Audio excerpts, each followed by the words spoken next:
Alright, so this is going to be my review of Transformers Shattered Glass. This was another comic sent to me by Chris before the Giant Haul, which you guys probably saw the video of.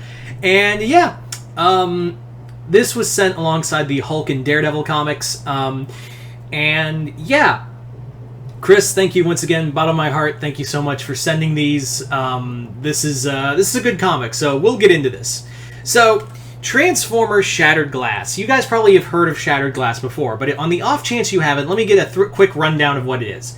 It's literally a mirror universe where the Decepticons are the good guys, Autobots are the bad guys. That's literally what it is. That's all it is. It's pretty much like it even like the Shattered Glass thing. It's literally supposed to be like a reference to the Star Trek episode Mirror Mirror. That's literally what it's all been. It's a mirror universe of the Transformers universe. So, yeah. Anyway, so let's talk about this version of Shattered Glass. It's not like we haven't had this before. Hell, there have been multiple figures of Shattered Glass out here. So, let's get into what this one means. So, in this story of Transformers Shattered Glass, what has happened is that the Decepticons have lost the war.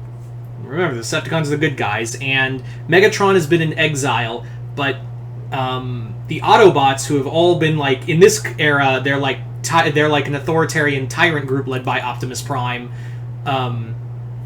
and he does still go by Orion Pax because oh yeah, it is Prime. Sorry, I had to look real quick because they do call him Orion a lot, but yeah, in here he's more like almost like a Hitler level villain where he's just like there needs to be a genocide, there needs to be like order absolute.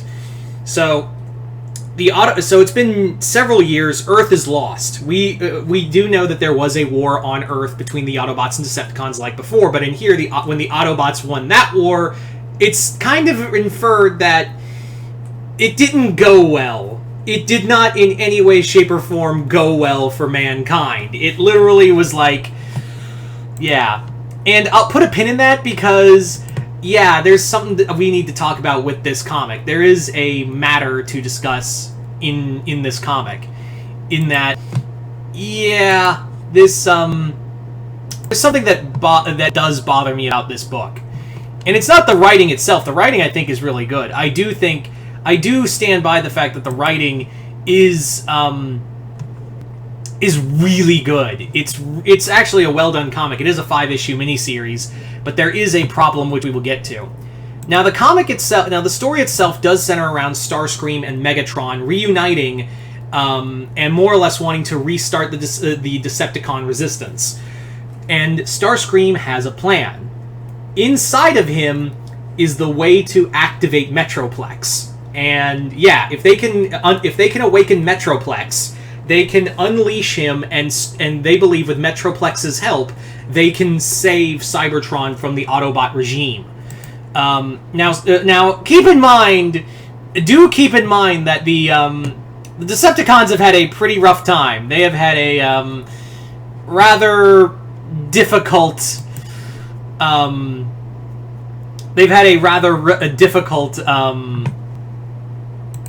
ass kicking. They've gone through some shit, and Megatron is very like fearful of doing this all over again. He's quite afraid of getting into another war because he's afraid of losing that war again, because even though we don't know what happened to Earth, what we do know is nothing good came of it.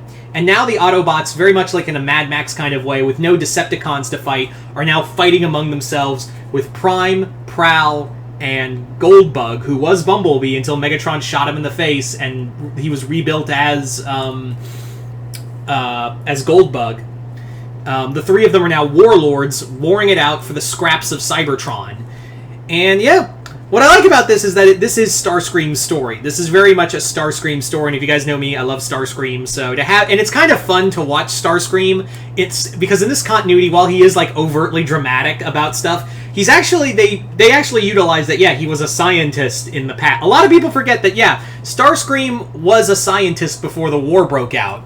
So I'm glad they utilize that. And in here, in this continuity, he's not trying to usurp Megatron. He's actually loyal to a fault to Megatron, and is willing to fight and die for his commander. It's actually kind of heartwarming to see this version of Starscream and the amount of loyalty and trust he has in Megatron. There's these great moments where, like, Megatron's, like, talking about the past, and he's like, the final war on Earth, that the Autobots permanently won the war against the Decepticons, and he talked about how much of a black day that was for him, and how it ruined him and the Decepticon cause, and Starscream goes, "No, asshole, I remember it differently. I remember you, rallying us to the point where we were ready to fight and die for you. We were ready to, you know, we were ready, you inspired us to win, even though we didn't. And you got us out of there. You kept us safe. When we had to evacuate Earth, you basically kept the spark alive in all of us, and what the some of us that did survive the battle got out and fled. You gave us that option to keep going." Yeah. It's also a lot of fun to see, like, these different alternate versions. Like, you have Prowl, who's like a bounty... not Prowl, Blur, who's a bounty hunter. You have Blaster, who's a spy. And Ratchet, who's like a mad doctor. He's almost like... He's a lot like Dark Beast from the Age of Apocalypse timeline. It was actually a lot of... That version of Ratchet was pretty fun. It's kind of terrifying. Yeah. I do like also there is that conflict with very much like Starscream also has to deal with his former scientific partner Jetfire, who, if you guys remember, him and Jetfire were friends before the war, and then he joined the Autobots. So they kind of do like a cool reversal of that with Jetfire in here. Now let's get into the one thing I don't like about this comic. Let's get into the point I do not like about this comic. What is that point I don't like about this comic? The ending. Because it leaves a to be continued. And you may be thinking, well, that's not bad, Multi. That to be continued is not a bad thing. How can you say a to be continued is a bad thing? Because I know it's not going to be continued. Because IDW is losing the Transformer rights at the end of the year. And it's not like with King Grimlock where it was an open-shut story. Like, yeah, it's a very open-shut miniseries, but here, they clearly leave stuff off. Like, instead of telling like a 5-issue miniseries of like an open-shut look into this world, they blatantly leave it for a sequel that they clearly wanted to do but could never get off the ground. They clearly wanted to either make this like a miniseries, like a trilogy of miniseries or something like that. And yeah, it's so annoying because I know, like, they should not be doing this if they knew they were getting the rights to if they were losing the rights to Transformers and G.I. Joe. IDW would literally have been like, told the writer Danny Lore and like, hey, Lore, I know you want to tell like a big story in the Shattered Glass universe, but can you just tell like a fun adventure in that universe? Because we're losing the right. No one stopped him from doing like this cliffhanger stuff, and it made me angry because I really like this story. I really enjoyed this story, but we know the rights are going to be gone, so I'm annoyed by this. I'm thoroughly annoyed that we know definitively we are not going to get a continuation of this comic, and that bothers the shit out of me. But is this a good story? Yeah, it's just, you read this and you know at the end of the year the rights are gone, so you're never going to get like closure on this story because it literally ends on a fucking cliffhanger that you know they're not going to be able to keep up with, so that bothers me. Ugh.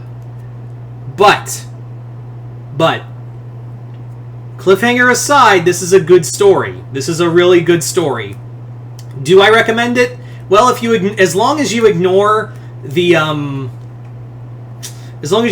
blatant cliffhanger that will probably never get picked up, I'd say give it a look. It's definitely a good comic. It is a good, solid story. Between the two Transformer miniseries, I would say King Grimlock is probably the better of the two, because that one is an open-shut story, obviously, and Grimlock's awesome. Anyway, so there you go, guys. That's my review for Transformers Shattered Glass. Once again, I'd like to thank Chris for once again sending me this comic. Hit the link below, head on over to my Patreon for exclusive videos. And other than that, I'm Mr. Multiverse. I'll see you next time in the Multiverse.